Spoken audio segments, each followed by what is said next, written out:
সাতক্ষীরা থানা যুবদল কর্তৃক আয়োজিত আজকে মত বিনিময় সভার সম্মানিত সভাপতি, সাতক্ষীরা থানা যুবদলের সভাপতি উপস্থিত আছেন সাতক্ষীরা থানা বিএনপির সাবেক সভাপতি মাখন ভাই। আমাদের এই পাশে জিয়া ভাই, পিনু, অন্যান্য যারা আছেন সবাইকে, আমার বন্ধু রাজ্জাক সহ সবাইকে অভিনন্দন। আমাকে বক্তব্য দিতে বলা হয়েছে, আমি একটু 2 মিনিট সময় নিয়ে বক্তব্য দেব। মত বিনিময় অনুষ্ঠান কাদের? আমাদের যুবদলের কর্মীদের অনেক বক্তব্য শুনেছি, আমাদের সভাপতি মহোদয়ের বক্তব্য শুনেছি, অতিথিদের বক্তব্য শুনেছি।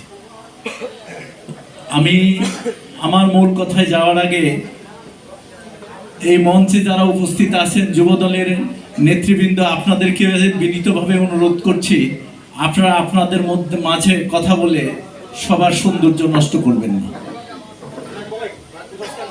যুদ্ধের স্বাধীনতা সংগ্রামে যারা যুদ্ধে গিয়েছিল, সে সময় যারা যুবক ছিল তারাই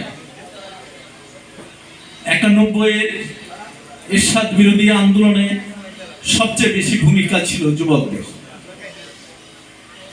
5ই আগস্টে স্বৈরাচার শেখ হাসিনার পতনে আপনাদের ভূমিকাও ছিল অনুরূপ। আপনারা এই জাতির গর্বিত সন্তান। আমি আপনাদেরকে অনুরোধ করব, আপনারা আপনাদের নিজেদেরকে তৈরি করুন। আগামী দেশের মানুষ, আগামীর ভবিষ্যৎ আমাদের নির্ভর করছে আপনাদের উপরে। সেই জন্যে আপনাদেরকে তৈরি হতে হবে। আমরা হতাশ, আমাদের যুবকদের অনেকেই বিপদগামী হচ্ছে, সেখান থেকে আপনারা সরে আসবেন।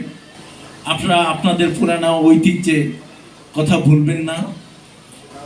এই দেশের প্রতিটা সংগ্রামে, প্রতিটা গৌরবে, প্রতিটা আন্দোলনে আপনাদের ভূমিকা ছাড়া সম্ভব হয় না। সেই জন্যে আজকে যারা যুবকরা আছেন, আপনারা আপনাদের দুঃখের কথা বলেছেন। আমি নেতৃবৃন্দকেও অনুরোধ করব, আপনাদের মধ্যে যদি কোনো গ্যাপ থাকে সেটা আপনারা পূরণ করে নেবেন, যাতে যুবদলের নেতারা আর কখনোই এই ধরনের অভিযোগ না করতে পারে। আর আপনাদের মধ্যেও অনেক অভিযোগ আছে যেটা একান্তই ভুল বোঝাবুঝির কারণে হয়েছে।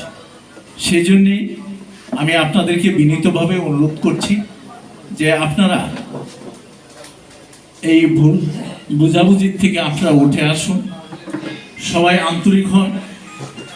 আমাদের নেত্রী আফরোজা খান রিতাফা অত্যন্ত ভালো মানুষ।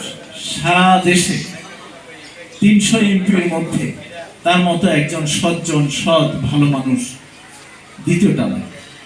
এই জন্যে হামজা একটা কথা বলেছে, সেই কথাটাকে আমি অত্যন্ত গুরুত্বপূর্ণ মনে করি। সেটা হলো, অভিমান করে আমরা যদি দূরে বসে থাকি, ওই জায়গাটা ফাঁকা থাকবে, ওই জায়গাটা আরেকজন পূরণ করবে।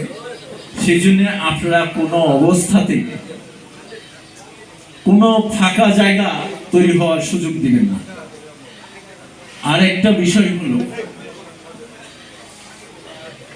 যে আমাদের কোনো মুরব্বী যদি বলে থাকেন যুবকদের যে তোমরা অফিস পাড়ায় এসো না, অফিসটা তার না, তিনি এই কথা বলতে পারেন না। যদি অনুরূপ কথা কোনো যুবককে বলে থাকেন তাহলে তিনি ভুল করেছেন। আমি আমাদের কোনো মুরব্বী এমন কথা বলে থাকলে আমি তাকেও বিনীতভাবে অনুরোধ করব।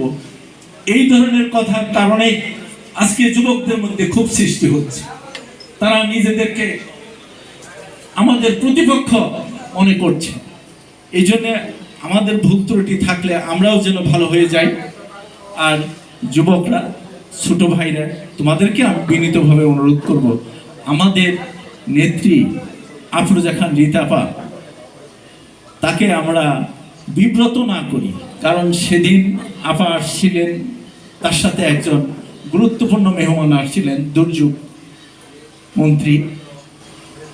সেখানে আমাদের উপস্থিতি ছিল অত্যন্ত কম। সেটা আপা মনে কষ্ট পেয়েছেন।